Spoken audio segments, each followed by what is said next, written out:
자, 파트 1의 섹션 3, 리눅스 보안에 대해서 설명드리겠습니다. 이 부분은 좀 공부를 좀 많이 하셔야 돼요. 왜냐면 이거는 굉장히 중요하고 실기까지도 생각하셔야 되니까 그렇고, 그리고 이거는 가급적 실습 위주로 하셔야 되고요. 예를 들어서 지금 저희 보면 지금 리눅스 깔아서요, 실질적으로 어떻게 돌아가는지 계속 이런 식으로 연습을 하셔야 돼요. 실제로 악성 코드 공격하고 대응하는 형태로 하셔야지 이게 의미가 있지, 안 그러면 사실은 크게 의미가 없을 수도 있습니다. 그래서 가급적 그렇게 하시고, 단지 필기 합격을 위해서는 사실은 그냥 이론적으로 하셔도 됩니다. 근데 실기 포함하면 그렇고요.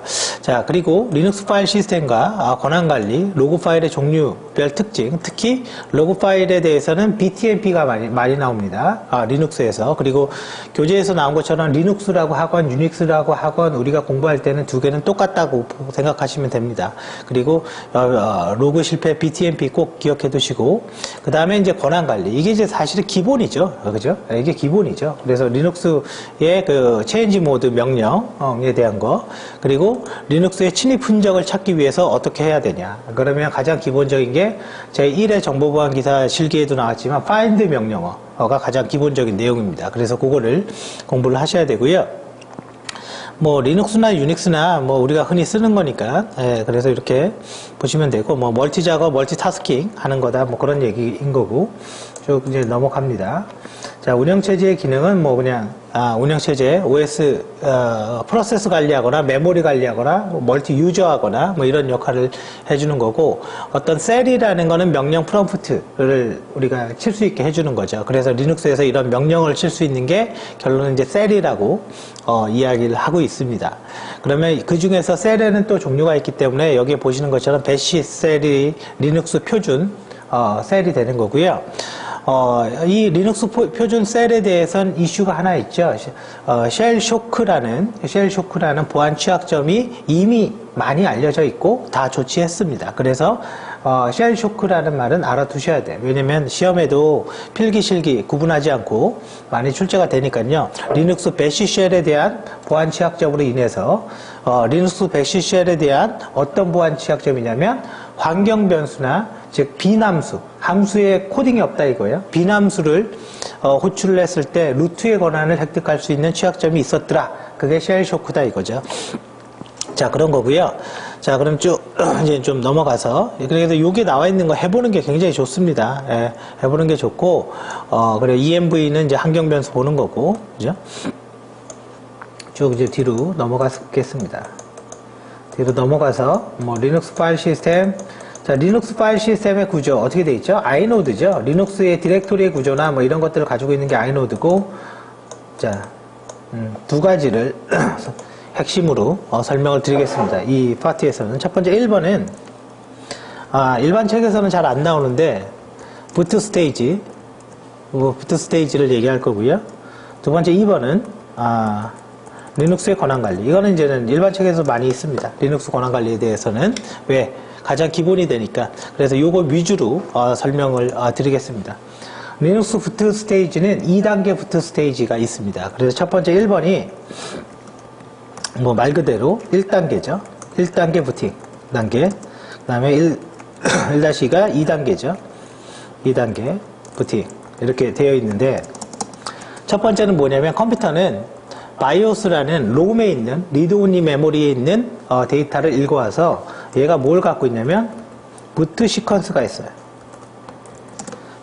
부팅 순서. 어디를 읽어서 부팅을 해야 됩니까? 보통은 하드디스크로 거의 다 되어 있죠. 그래서 부트 시퀀스를 읽고 얘가 그 시퀀스를 보고 MBR을 찾아요. 그래서 두 번째 단계가 MBR, 마스터 부트 레코드, 즉 부트 로더가 있는 거죠. 이제 부팅할 수 있게. 그래서 얘는 얘를 읽어고요. 얘는 디스크에 섹터 번호 1번에 있고요. 섹터는 512KB 단위로 할당이 됩니다. 사이즈의 크기가, 이건 디스크가 510이라는 거지 다른 매체들은 다를 수가 있습니다. 그리고 얘는 MBR은 2단계, 즉 부트 로더를 실행해 주는 게 주 역할이에요. 부트 로더를. 그럼 2단계 부트 로더가 들어가면 그냥 부트 로더 그래도 되는데, 리눅스의 부트 로더의 이름은 GRUB가 있고요. 옛날 거 리노가 있습니다. 예. 그래서 GRUB라는 이 프로그램이 사실은 부팅이 되는 거고요. 이게 부트라는 디렉토리에 리눅스에 있는 거예요. 그래서 얘가 부팅의 주 역할이고, 자, 그러면서 커널 이미지가 압축되어 있는데 그 압축을 풀어요. 풀고 이걸 올려요. 저게 OS입니다. 저게. 저 커널 이미지가. 그러면 GRUB는 그걸 끝낸 다음에 이닛 프로세스를 기동을 합니다. 이닛 프로세스. 이게 이제는 우리가 치는 이제 컴퓨터 키면 쭉 올라가는 텍스트가 올라가면서 켜지는 그런 느낌을 주는 거고, 그리고 이닛 프로세스는 런 레벨을 실행합니다. 이렇게 해서 스테이지 1 단계의 부트와 스테이지 2 단계의 부트로 나눠져 있어요. 사실은 부팅은. 자, 그러면 이제 이거를 이제는 보안기사 시험으로 한번 매핑을 해보죠.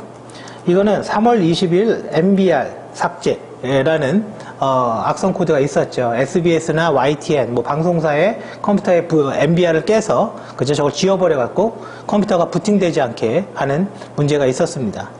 자, 그래서 저거는 보안기사 필기에 나왔고요. 이닛 프로세스는 영어로 되어 있는 프로세스는 유일하게 구분하기 위해서 숫자로 바꿉니다. 유일한 숫자로. 그래서 프로세스 ID라는 걸 할당받는데 그 프로세스 ID가 1번을 받습니다. 그래서 이닛 프로세스를 기반으로 모든 자식 프로세스를 생성을 하고, 우리가 자식 프로세스를 생성한다라는 것을 다른 말로 포크한다라고 이야기합니다. 그래서 프로세스 1번을 갖는다. 이게 아마 7회인가 8회인가 한두 번 나왔습니다. 프로세스 1번을 갖고 있는 놈이 뭐냐? 그 이닛인 거죠. 그리고 나서 런 레벨을 실행하는 거죠. 어떻게 켜질 거냐? 그러면 가장 기본적인 게 런 레벨 3번. 그냥 컴퓨터 쓸 수 있게. 여러 사용자도 들어오고 인터넷도 되고, 그죠? 뭐 다 될 수 있게, 네트워크도 되고, 그죠? 멀티 유저, 멀티 타스킹, 그 다음에 네트워크 전부 다 할 수 있는 환경. 그걸 런 레벨 3번이라고 그러고, 런 레벨 5번 X 윈도우가 뜹니다. 리눅스에서 윈도우 런 레벨 3을 하고 윈도우까지 올려라. 런 레벨 6번 껐다 켜라. 리부트. 그죠? 그래서 이렇게 어떤 환경으로 기동할지가 나와 있는 게 런 레벨이고, 이 런 레벨은 RC, ETC 밑에 디렉토리에 있고요. RC 뭐뭐뭐 이렇게 들어가 있습니다. 그래서 RC 로컬, 이게 런 레벨이다라는 게 필기 기출문제에 나왔습니다. 그래서 이 두 개가 이렇게 출제가 됐죠. 여기까지. 그래서 제가 얘기하고 싶은 건 뭐냐면, 공부를 할 때 이 프로세스별로 봐야 돼. 흐름별로. 그냥 MBR 이거 나왔었지? 이러면 그 문제밖에 못 맞춰요. 근데 전체에서 봐야지만 나중에 어떤 실기가 이런 것들에 대해서 문제를 낼 때 내가 그 답을 유추할 수가 있습니다. 자, 그 다음에 이제 리눅스 권한관리입니다. 리눅스 권한관리. 그 다음 이제 중요하게 생각하는 게 리눅스 권한관리에 대한 거겠죠. 자, 리눅스의 디폴트 퍼미션 모드 권한은 두 개가 있죠. 첫 번째 오너가 있고, 그 다음에 그룹, 그 다음에 other user. 이 유저별로 이렇게 오너, 그룹, other user 세 명의 사용자한테 권한을 부여하고요. 각각의 세부 권한 리스트는 read, 그죠? 그 다음에 또 write, execute 이렇게 세 가지로 부여합니다. 그래서 이걸 숫자로 부여할 수 있는데 4, 2, 1 이렇게 100단위로 부여합니다. 1000단위도 의미가 있는데 1000단위는 용도가 다른 용도입니다. 자, 그래서 그거는 뭐 교재에서 하시면 될 것 같고요. 그러면 내가 권한을 부여하는 명령어는 chmod, change mode 의 약자인 거고, 그러면 한번 이제 예제로 보는 게 좋아요. chmod 뭐 7빵빵을 test.txt 파일에 권한을 부여해라. 이 말은 7이니까 첫 번째 7이 오너, 그룹, 다른 사용자 이런 의미를 가지고 있는 거고요. 7이니까 7은 4 더하기 2 더하기 1이 되는 거죠. 그래서 read, write, execution 즉 오너는 그리고 나머지는 0이니까 그룹과 other user 다른 사용자는 아무런 권한이 없게 됩니다. 그래서 리눅스 권한 관리까지 이렇게 학습을 하시면 되고요. 또 하나는 여기에서 이제 특수 권한이 특수 권한 말고 디폴트 권한이라는 게 있는데, 그거는 이제 UMask입니다. 그러니까 특별히 권한을 부여하지 않았을 때 그냥 파일을 만들면 어떻게 권한이 만들어지냐. 그러면 umask라고 치면 0022로 나옵니다. 리눅스에서 특별한 환경 설정을 변경하지 않는 이상 0022로 나오는데 여기 보면 첨단이죠. 그래서 요거는 일단 무시를 하십시오. 그래서 우리가 만약에 파일을 만들면요, 파일은 666에서 빼서 권한을 만들면 되고, 그러면 644가 디폴트 권한이 되겠죠. 디렉토리는 777. 그러면 몇이 되는 거예요? 755인가요? 755가 되겠죠. 755가 이렇게 디폴트 권한이 되겠죠. 기준값이 요거에 있을 경우에. 그래서 파일과 디렉토리가 다르다. 왜 다르냐? 디렉토리는 이거 따져보면 알겠지만 실행 권한이 있어야지 해당 디렉토리로 이동할 수가 있습니다. 즉 cd 명령을 써서 움직일 수가 있기 때문에 디렉토리는 777에서 빼는 이유가 되는 거고, 요게 또 시험 문제였죠. 다음에 디렉토리에 대해서 디렉토리를 이동할 때 X 권한이 부여되는 의미가 뭐냐. 이게 FTP 명령어로 이렇게 FTP라는 어떤 타이틀을 가지고 나온 적도 있고 순수하게 이런 권한을 가지고 나온 적도 있습니다. 필기에서. 그래서 요게 이제 가장 기본이 되는 내용이니까 이렇게 보시면 될 것 같고요. 자, 그 다음 나머지는 쭉 넘어가겠습니다. 뭐 IP 테이블즈 뭐 쭉 넘어가고요. 프로세스 구조, 뭐 포트 스캐닝 넘어갑니다. 전부 넘어가고 지금 여기 보면은 이제는 과거에 나오지 않았는데 9회, 10회 연달아 2번 나왔습니다. 2번 나왔는데요. 바이러스의 어떤 유형을 역사적으로 얘기하고 있는데 사실은 여기에서 말하고자 하는 거는 분명합니다. 이런 것들을 뭐 알아라 라는 건 아니고 여기서 말하고자 하는 건 사실 이거죠. 매크로 바이러스. 왜? 여기에서 가장 중요한 건 매크로라는 거는 9회 시험 문제 때는요, 지문에서 이렇게 돼 있어요. 운영체제와 관계없이, 운영체제와 관계없이 돌아간다. 그게 틀린 거가 돼서 답이 매크로가 되거든요.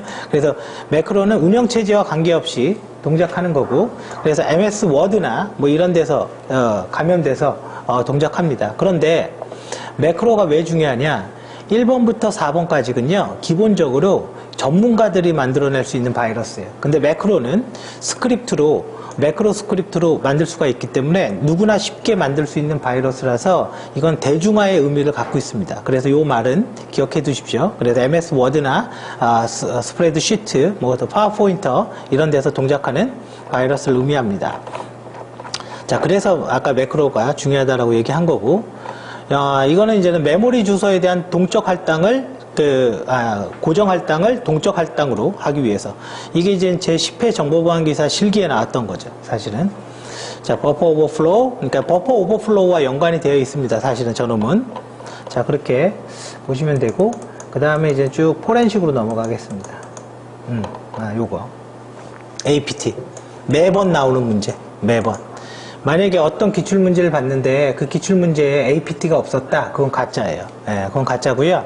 우리 지금 제가 만든 기출문제는 문제 순서까지 완전히 똑같습니다. 제가 직접 본 거고요. 뭐 그 분명합니다. 문제 순서까지 완전히 똑같고 APT가 없는 시험은 거의 없습니다.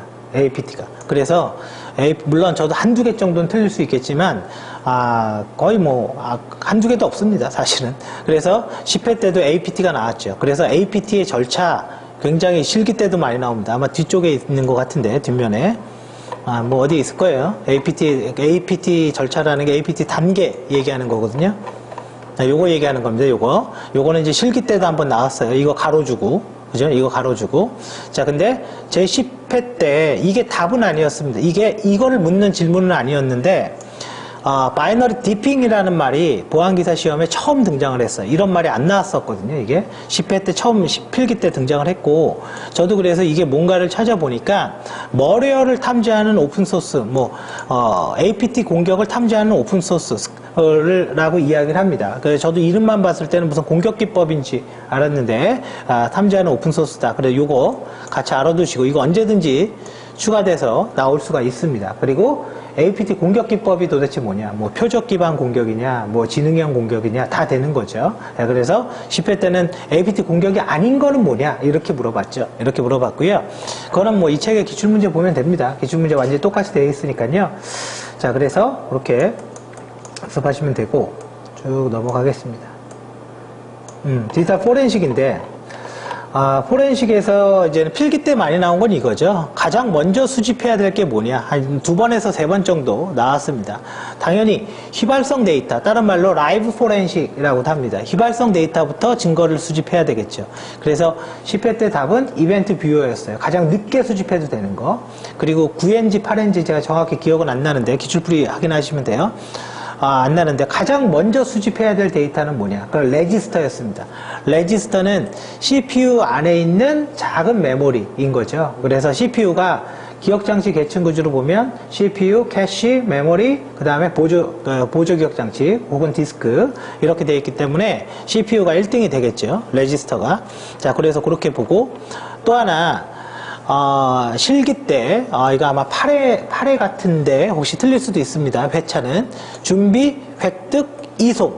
이 절차 있죠, 이 절차. 이 절차를 쓰라고 실기 때 나왔죠. 그러면 이제 필기 때도 객관식으로 얼마든지 낼 수도 있다라는 겁니다. 그래서 요거까지 기억을 하셔서, 본 파트를, 종료하시면 될 것 같고요.